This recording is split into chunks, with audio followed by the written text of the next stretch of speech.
L'œil de l'expert, alors ça, c'en est un sacré expert ce matin, sacré expert du tourisme, du voyage, tout le monde le connaît, Philippe Glohagen, bonjour. C'est pas poli de commencer par vous, mais je le fais quand même, directeur, président fondateur du guide du routard.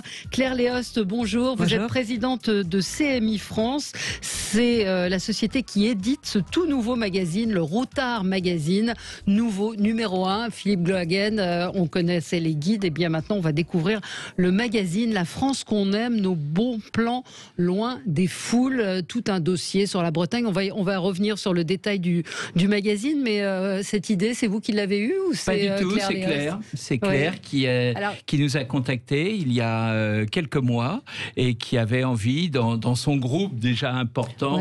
Vous publiez le magazine de Sophie Davant, entre autres. Elle, Marianne, voilà, voilà. Et donc... Et elle avait envie, elle avait un trou dans sa collection.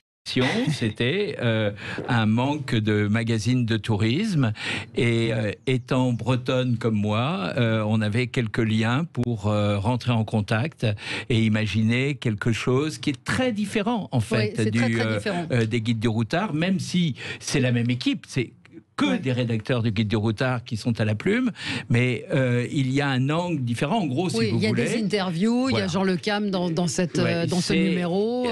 C'est non seulement un magazine qui vous fait voyager dans des endroits un peu méconnus, un peu rares, un peu exceptionnels. Au lieu d'aller à Carnac, qui est bondé en été, on vous conseille de faire un pas de côté vers Monténeuf, à 20 km au nord de Carnac, pour découvrir des menhirs perdus en plein champ isolé.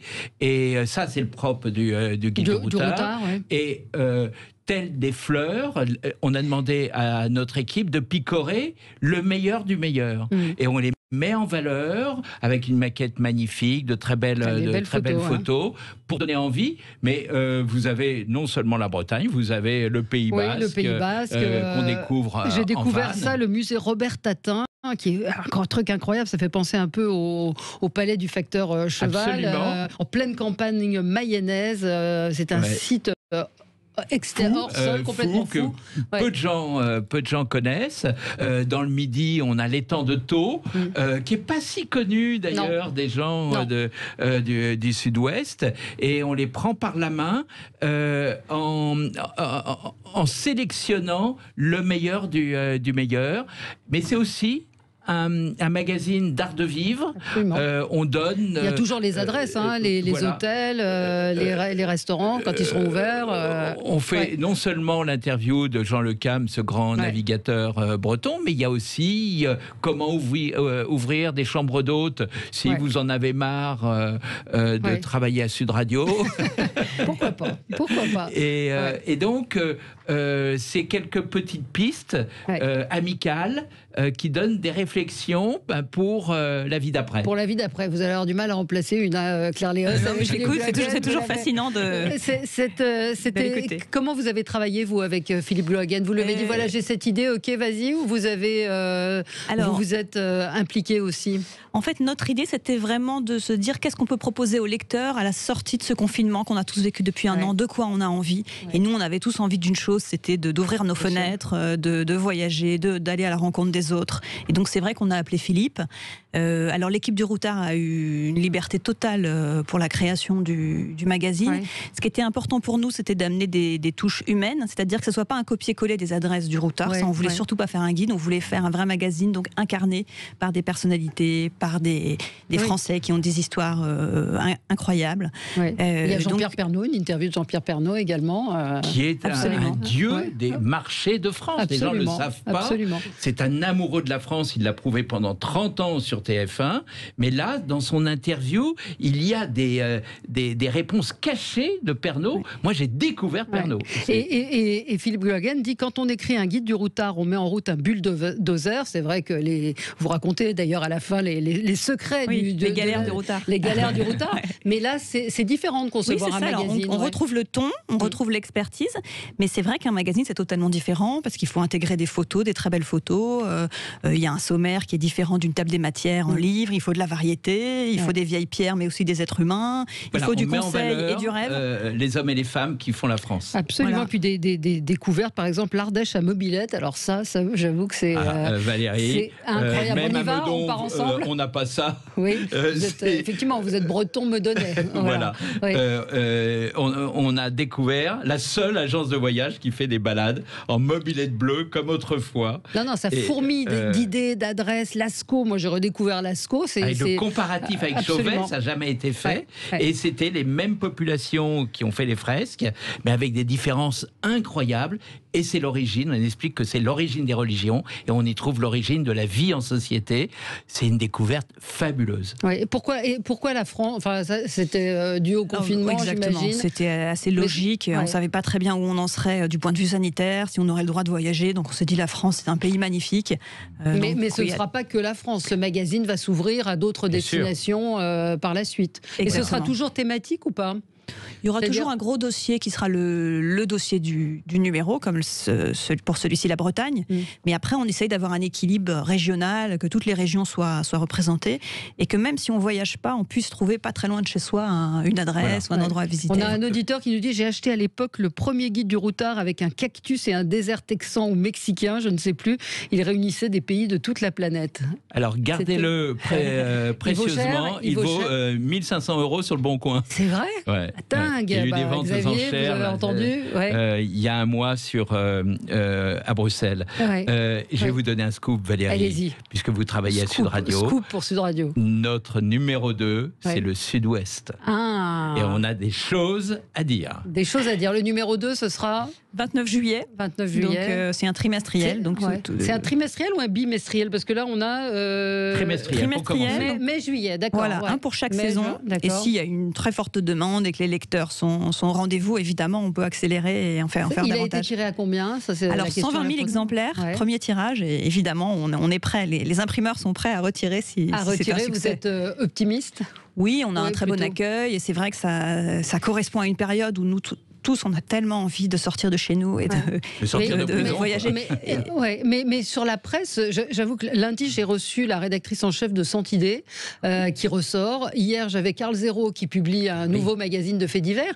C'est étonnant. Au moment où on dit que la presse est en train de disparaître, souffre, comment vous, qui êtes à la tête, vous lancez pas mal de magazines. J'ai évoqué celui de Sophie Davant qui cartonne.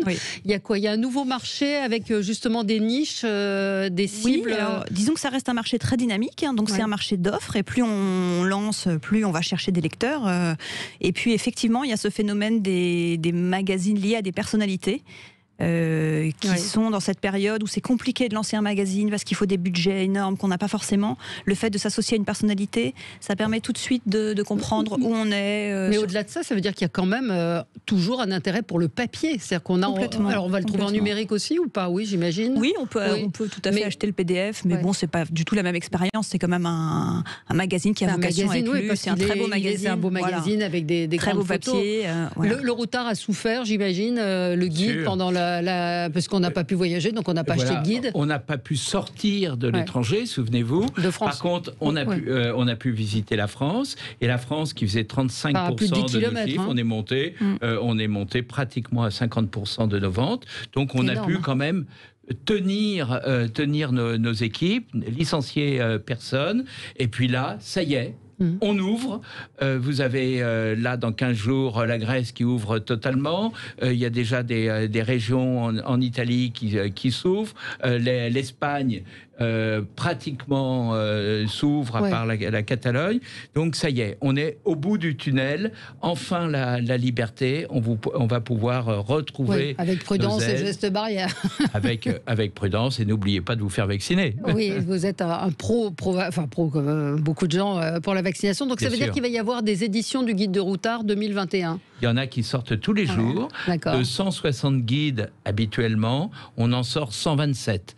Donc, Hachette, mon éditeur livre, mise à fond sur le guide de routard, évidemment sur toutes les régions françaises qui sont complètement remises à jour, refaites au goût du jour. Mais on sort des guides sur l'Italie, l'Espagne, la Grèce, 3 guides sur la Grèce.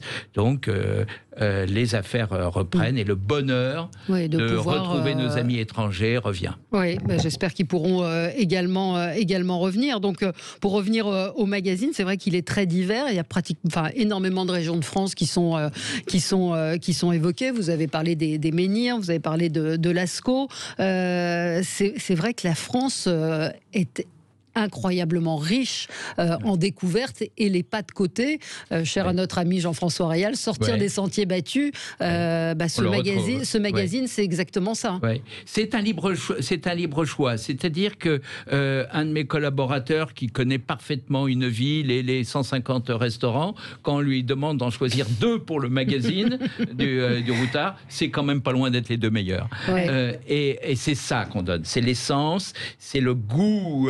Et puis, c'est le parti pris de l'équipe du Guide du Routard qui peut s'exprimer, se mettre un petit peu en avant en disant voilà mon libre choix. Comment ouvrir des chambres d'hôtes, vous l'avez dit. C'est un couple de rédacteurs du Routard qu'on met en avant parce qu'ils ont eu une aventure extraordinaire tous les deux.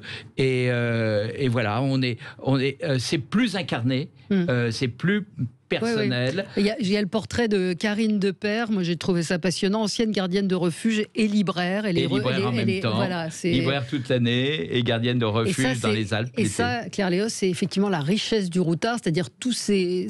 Combien il y a de personnes qui travaillent pour le Routard ? À peu près 120 personnes qui ont cette connaissance. Exactement, toute cette matière. Et pour nous, c'était important d'avoir les coulisses du Routard aussi, donc ce qu'on appelle les galères du Routard, parce qu'on a tous rêvé, je pense, de faire partie des enquêteurs du Routard. Mais en fait, quand on est de l'autre côté, on se rend compte que c'est pas si simple et qu'il y a aussi des galères. Et il y a un point important aussi, c'est qu'il y en a vraiment pour tous les budgets. C'est-à-dire qu'il y a du tourisme à vélo, à pied, en mobilette, en voiture.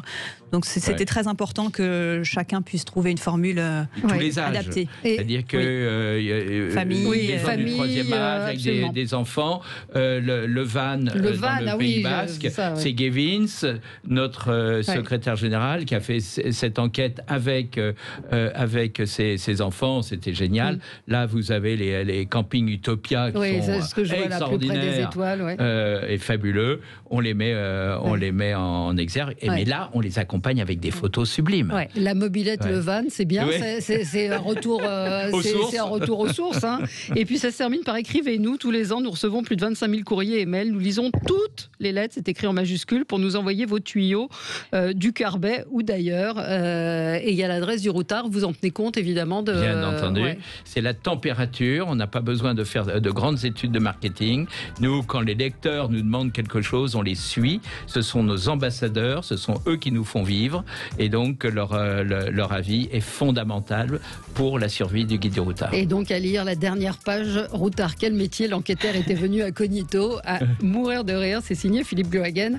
Mais on rappelle que c'est un travail collectif que ce Guide du Routard. Merci à tous les deux d'être venus. Claire Léos, donc présidente de CMI France, l'éditeur de nombreux magazines. On le rappelle, vous avez racheté Télé 7 jours, Elle, Marianne, et puis vous lancez, ce qui prouve que, il y a quand même la presse n'est pas morte. Et il faut acheter ce Routard Magazine, le Routard Magazine, nouveau numéro 1. Vous êtes allé voir en kiosque déjà s'il partait ou pas? Oui, il est bien en kiosque depuis ce matin. Alors pour les ventes, ce matin, d'accord. C'est un peu tôt, mais très bien. on sera vite fixé. Merci à tous les deux. Merci Philippe Glohagen. Merci et nous, on pour